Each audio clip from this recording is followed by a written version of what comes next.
महायुति सरकार को जनता का जनादेश मिला।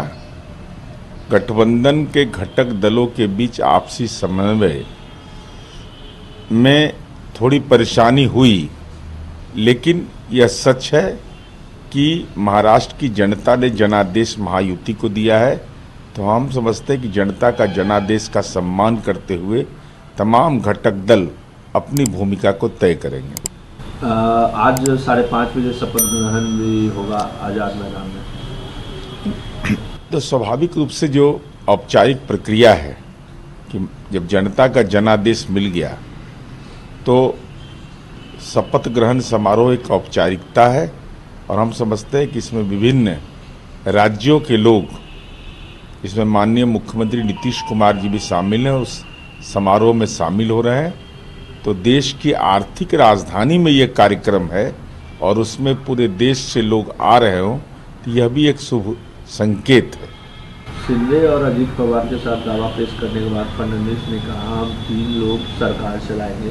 शिंदे जो वर्तमान में कवायद सीएम है, से पूछा गया कि क्या वो सरकार में शामिल होंगे, तो उन्होंने जवाब नहीं दिया। देखिए, ये तो गठबंधन के घटक दल का शीर्ष नेतृत्व, लेकिन इतना तो तय है ना कि घटक दलों ने आपसी सहमति के आधार पर राजभवन में अपना दावा किया, समर्थन पत्र दिया, और उसके आलोक में राजभवन ने सरकार बनाने का निमंत्रण दिया।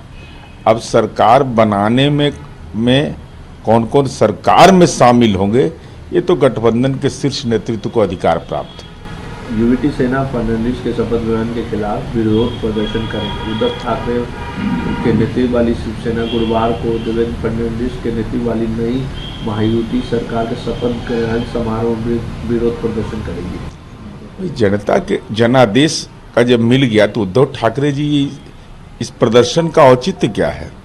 जब जनता की अदालत में ही आपने अलीगढ़ का ताला लगा दिया, आपको जनता ने जनादेश नहीं दिया, तब तो लोकतांत्रिक मूल्यों के प्रति कहीं ना कहीं अपमान का भाव है कि अब विरोध प्रदर्शन, किस बात का विरोध प्रदर्शन? अभी सरकार का गठन हुआ है, सरकार का स्वरूप लेगा, और उसके इसी बीच में आपकी बेचैनी बढ़ गई हो, तो बेचैनी का तो इलाज जनता ने कर दिया। असम के होटलों में सार्वजनिक स्थानों पर गौ मांस खाने पर पूर्ण प्रतिबंध लगा दिया गया असम के मुख्यमंत्री के द्वारा।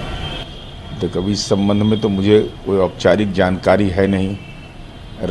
राज्य सरकार ने अगर नीतिगत फैसला लिया है तो किस आधार पर लिया है, कौन से उसके मानक हैं, यह भी एक महत्वपूर्ण है। केंद्र ने मणिपुर हिंसा की जांच कर रहे पैनल को 20 मई तक एक और विस्तार दिया। गृह मंत्रालय की एक नई अधिसूचना के अनुसार मणिपुर में जारी हिंसा की जांच कर रहे न्यायिक आयोग के पास अब अपना निष्कर्ष प्रस्तुत करने के लिए 20 मई 2025 तक का समय है। देखिए, मणिपुर की हिंसा निश्चित रूप से जनजातियों के बीच आपसी टकराव, देश का वो राष्ट्रीय मुकुट है। तो सबके मन के अंदर चिंता है कि मणिपुर में शांति बहाल होनी चाहिए।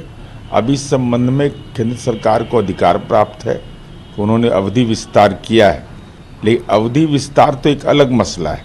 ये सबसे महत्वपूर्ण मसला है कि विभिन्न जनजातीय समूहों के बीच जो आपसी संवाद और आपसी दुराव है, उसमें कारगर हस्तक्षेप होना चाहिए। पुलिस द्वारा संभल दौरे को विफल करने के बाद राहुल गांधी ने कहा,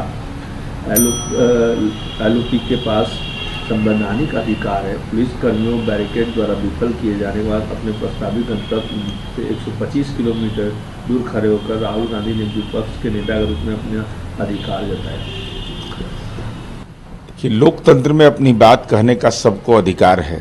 अब उत्तर प्रदेश की सरकार ही इसमें स्पष्ट करेगी कि संभल में आखिर कौन सी ऐसी परिस्थिति थी जिसके चलते प्रतिपक्ष के नेता माननीय राहुल गांधी जी का दौरा घटना स्थल पर नहीं हो सका। उससे 125 किलोमीटर पहले ही उनको रोका गया, चूंकि निषेधाज्ञा लागू था। अब निषेधाज्ञा लागू होने के कौन से तार्किक आधार थे, ये तो उत्तर प्रदेश सरकार का अधिकार क्षेत्र है। तेजस्वी यादव ने कल फिर से मुंगेर में नीतीश कुमार की महिला संवाद यात्रा पर तंज कसा। कहा कि जनता का पैसा उड़ाया जा रहा है, 250 करोड़ रुपए इस यात्रा के लिए आवंटित किया गया है? मैं नहीं समझ पा रहा हूं कि तेजस्वी यादव किसको राजनीतिक ज्ञान दे रहे हैं। जब खुद सरकार में शामिल थे तो समाधान यात्रा और एक अन्य यात्रा में वो शामिल हुए, तो उस समय लालू जी की पैतृक संपत्ति या उनके अर्जित संपत्ति का खर्च हो रहा था। अरे महिला संवाद यात्रा में महिलाओं के सशक्तिकरण के लिए जो विभिन्न मानक है, अगर उसके कार्यक्रम आयोजित किए जाएंगे, चूंकि आपने इलेक्ट्रॉल बॉन्ड के रूप में जो 46 करोड़ 34 लाख रुपया दारू बनाने वाली कंपनियों से लिया, इसके उजागर होने के बाद महिला संवाद यात्रा की आपकी पीड़ा स्वाभाविक है। चूंकि महिलाएं इस सवाल को पूछ रही हैं कि दारू बनाने वाली कंपनियों से शराबबंदी वाले राज्य में पैसा राष्ट्रीय जनता दल ने क्यों लिया, तो ये सवाल के खड़ा होने के बाद